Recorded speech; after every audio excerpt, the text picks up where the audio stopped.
皆さんすでによくご存知かと思いますが、2023年10月19日、爆竹のボーカリスト櫻井敦さんが亡くなられました。本当に現役で活動されていての突然の訃報でショックというか、何でしょう、自分は爆竹のファンだったとは言えないんですけど、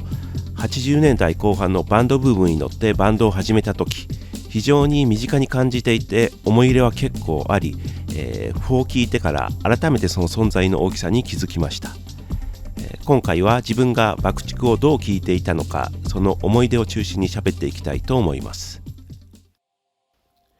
自分が爆竹の存在を知ったのは、おそらくインズという雑誌、このラフィンノーズのチャーミーが表紙の号、1987年のメイからジュンとなっているので、インディーズでのファーストアルバムハリアップモードが出た頃だと思います。自分は当時14歳でバンドブームに乗ってベースを始めたばかりの頃ですね。この中の記事を見ての第一印象は、とにかく髪の毛が高い、上に長いと、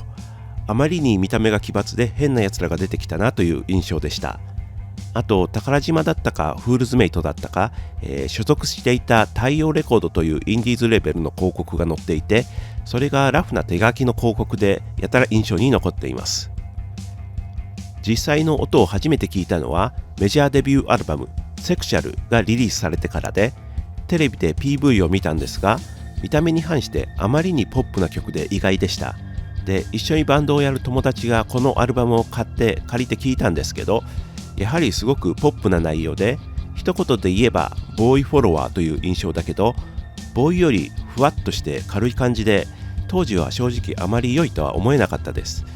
ただ中にはダークな雰囲気の曲があって、ハイパーラブはすごく好きでした。今聴き返すと綺麗なメロディの曲が多くて、イリュージョンとかフューチャーフォーフューチャーとかいい曲だなと思います。このセクシャルが出たのが1987年11月で、1988年3月にはミニアルバムロマネスクをリリースしています。で、3ヶ月後の88年6月には通算3枚目のフルアルバムセブンセブンをリリースしています。このあたりすごくハイペースですよね。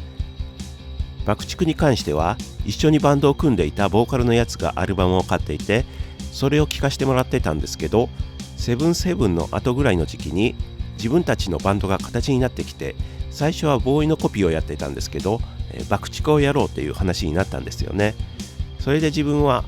って感じで難色を示してたんですけど、セクシャルセブンセブンと聞いて、そこまで好きでもないなって感じだったので、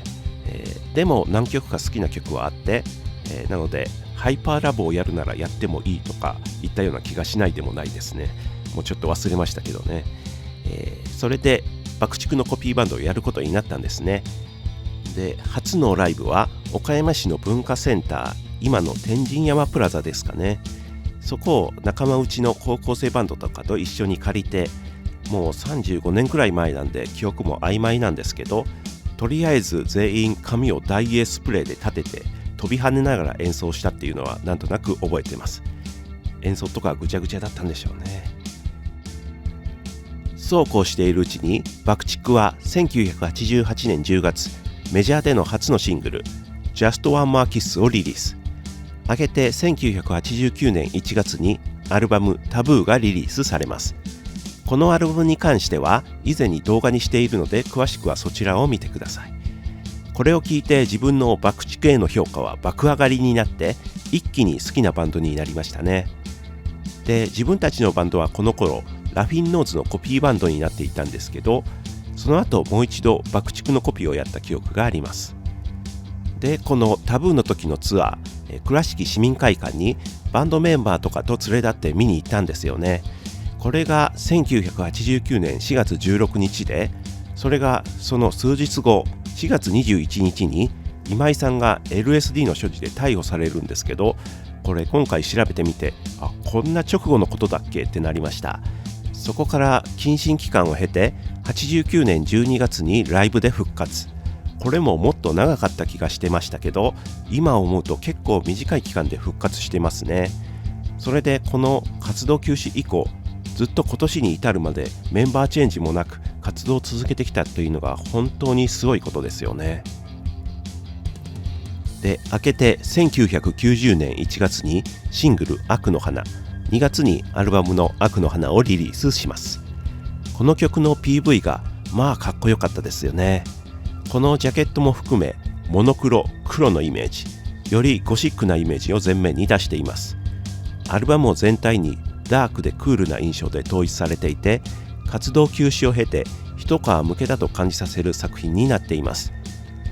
しかしこのアルバム、音質が線が細く迫力不足なサウンドになっていて、楽器の音がナローで引っ込んで聞こえたり、ボーカルが妙に大きく聞こえたり、バランスが悪いミックスに感じました。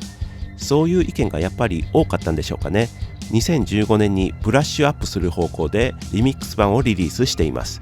これを聞いたら Love Me、プレジャーランドの2曲は完全にシューゲーザーになっていますね。これを聞くと最初からそういう意図で録音されたとしか思えなくなります。時代的にも彼らの音楽思考的にもそういったサウンドを取り入れるのは自然だと思いますしね。このアルバムで好きな曲は1曲目のナショナルメディアボーイズ Love Me、 The World is Yours、 タイトルトラックの悪の花といったところです。悪の花リリースの1週間後にインディーズ時代のアルバムハリアップモードのリミックス版が当時の所属レーベルビクターからリリースされました。これも当時借りて聴きました。ハリアップモード自体この時初めて聴きましたね。ちなみに自分のやっていたバンドはラフィンノーズのコピーバンドからウィラードのコピーバンドになって、それからオリジナルを徐々にやっていくんですけど、自分が作ってバンドでやったとあるオリジナル曲の、イントロから A メロにかけてが、どう聴いてもハリアップモード収録のフライハイのイントロによく似てるんですよね。正直思い返してみると、自分が曲を作るようになった最初の頃、爆竹を意識していたというか影響を受けたっていうのはかなりあるなと思います。で、そのバンドは翌年の春にドラムが進学のため大阪に行くということで、解散みたいになるんですけど、それと同時期に自分は4トラックのカセット MTR とドラムマシンを買って一人で宅録をするということを始めます。そういった時期、1991年2月にアルバム狂った太陽がリリースされます。今井さんはこのアルバムで初めて自分が望むサウンドを全部表現できたと語ったように、飛躍的にサウンドの幅が広がり、クオリティもアップしています。加えて桜井さんの歌詞も自分の内面をさらけ出すことで深く重いものになっています。多くの人が爆竹の最高傑作に挙げているように、自分も今時点で聴いているアルバムの中では最高傑作かなと思っています。同時期に台頭してきたイギリスのデジタルロックバンドジーザス・ジョーンズに影響を受けたという先行シングルスピード。桜井さんは前年に母親を亡くしていて、そのことを歌った美しいバラードジュピター、ジュピターと同じテーマを持ち、悲痛でありながらオリエンタルな印象のミディアムナンバー桜で、アッパーでハートなロックと高質でエレクトロなサウンドが合わさった地下室のメロディーなど、好きな曲はたくさんあるんですが、個人的に一番好きな曲は Brain Whisper Head Hate is Noise です。インド音楽の要素を取り入れたサイケデリックな曲ですが、そこからサビのキャッチーなメロディーにつながっていくのが本当に素晴らしい。どんなにノイジーでマニアックで変態的なサウンドでもポップに聴かせてしまう、それが爆竹の真骨頂だと思います。で、この年に自分たちのやっていたバンドは解散したんですけど、多分この91年の夏頃ですかね、バンドの元メンバーのボーカルとギターが、自分が MTR で宅録してるのを見て、3人でなんか録音してみようやって言ってきて、それで何やるっていう話になって、じゃあ爆竹をやってみようやっていうことになって、で、曲目はエンジェリック・カンバセーション、サイレント・ナイト、ラブ・ミー、キス・ミ・グッバイ、ジュピター、この5曲を完コピを目指して録音しました。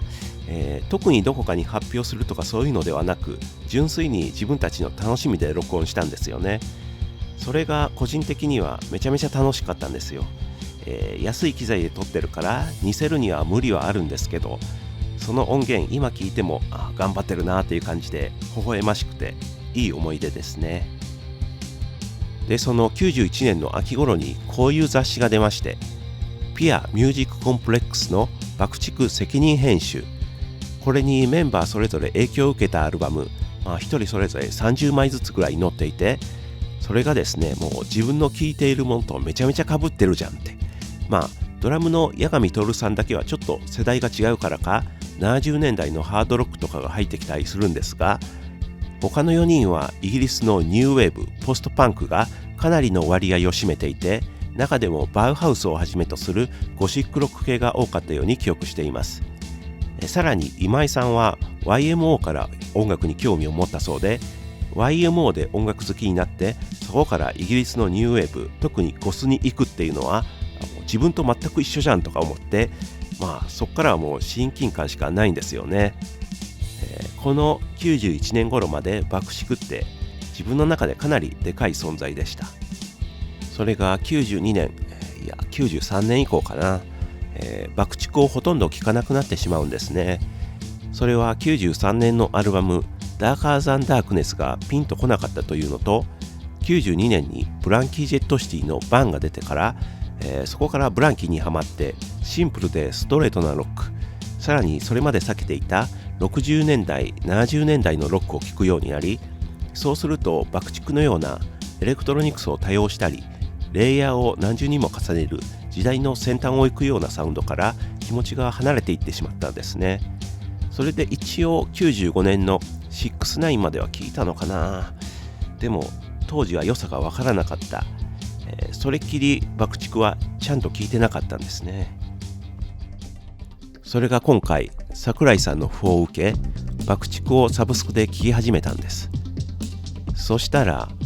69とかすごくいいじゃないですか。なんで当時これの良さがわからなかったのか不思議に思うくらいすごくいいんですよ。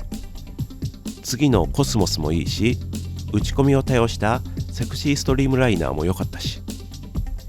そうやって最近は少しずつ爆竹のアルバムを聴いていっています。